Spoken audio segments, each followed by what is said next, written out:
जय श्री राम, जय श्री बालाजी महाराज। आज की वीडियो में आपको यह जानने को मिलेगा कि मंत्र जाप करते वक्त नहीं करनी चाहिए ये 5 गलतियां।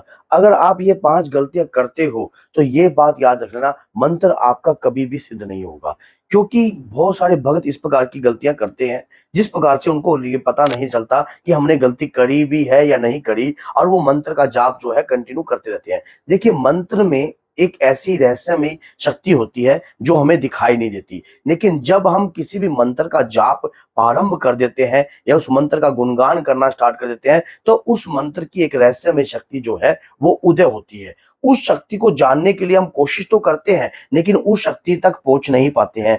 क्यों, कहाँ कमी रह जाती है? कुछ ऐसी गलतियां जो है हम अपने जीवन में मंत्र के जाप के समय पर करते हैं। अब जैसा कि मैं आपको बताता हूं, अगर आप मंत्र जाप करते तो आपको इस प्रकार की गलतियां नहीं करनी चाहिए।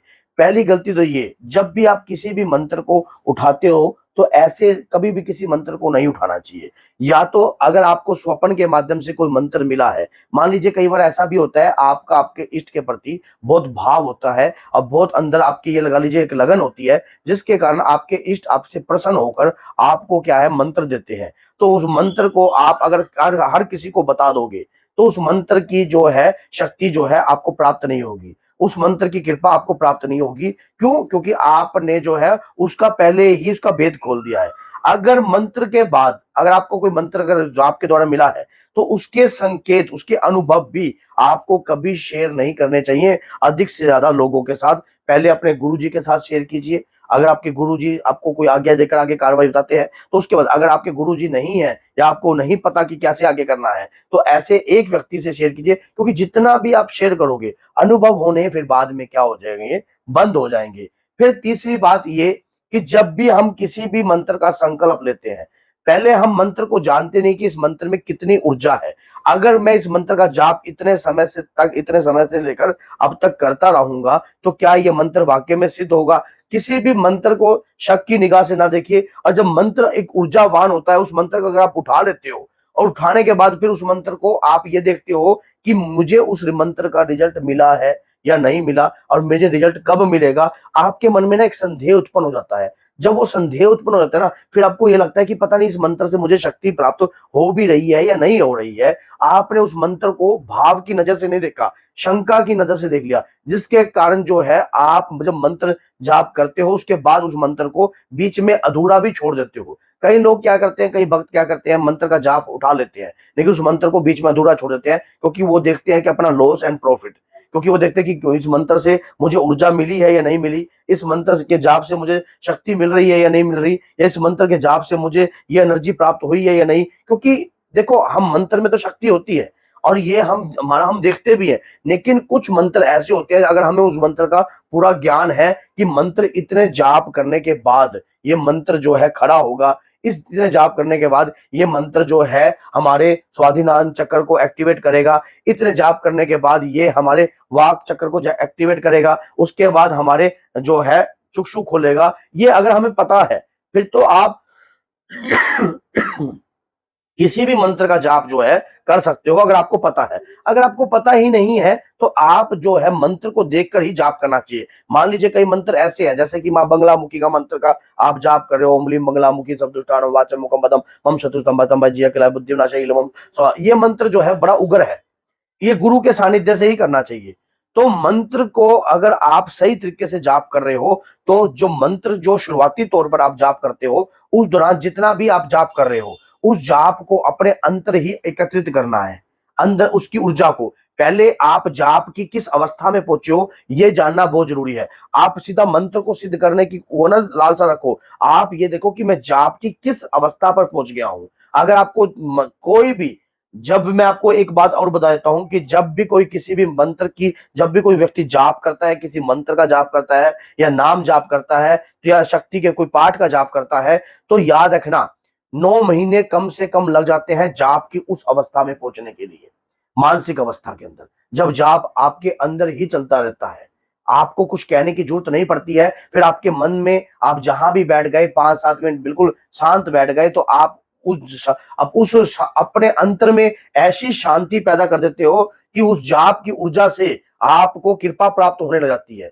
और ये बात सच्चाई है कि लेकिन कुछ सब्र करना पड़ता है। ऐसी अवस्था में मंत्र को लेके जाना पड़ता है। जब आप जाप करते हो तो थोड़ा सा ये पेशेंस रखकर चलिए कि ऐसी अवस्था में एक दिन में नहीं जाएगा। और क्या पता, कहते कि मन चाही होती नहीं प्रभु चाही तत्काल। क्या पता परमात्मा आपके ऊपर कृपा भी बख्श दे और क्या पता आपको जल्दी ही वो कृपा प्राप्त हो जाए। तो आपको सब्र रखना पड़ता है। फिर मंत्र की माला का जाप आप धीरे धीरे रूटीन में, कई लोगों ने जैसे कि माला का जाप शुरू में ले लिया कि मैं 51 माला का जाप करूंगा, फिर 21 माला का जाप करूंगा, फिर 11 माला का जाप करूंगा, फिर वो धीरे धीरे माला का जाप घटाता गया।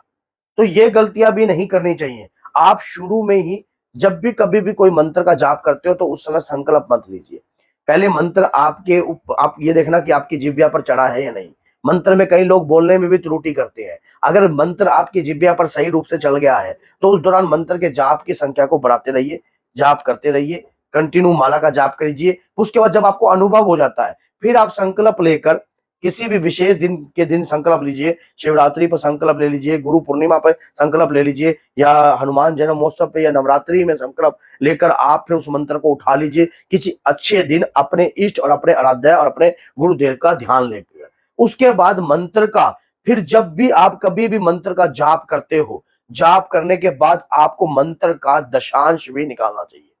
जब आप मंत्र का दशांश निकालते हो, बहुत सारे भक्त ये बातें नहीं जानती है। ये जो बातें हैं जीवन में बहुत जरूरी है, क्योंकि वो फिर मंत्र को आज इसका उठा लिया, इसका छोड़ दिया, कल उसका उठा लिया। मेरे पास ऐसे केस आते हैं, वो कभी ओम नमः शिवाय का जाप कर रहे हैं तो कभी हनुमान जी का जंजीरा मंत्र का जाप कर रहे हैं, तो कभी हनुमान जी के जंजीरा मंत्र का जाप करके कभी माँ का जो है नवान मंत्र का जाप कर रहे हैं। तो ऐसा व्यक्ति जो है विचला ही रहता है।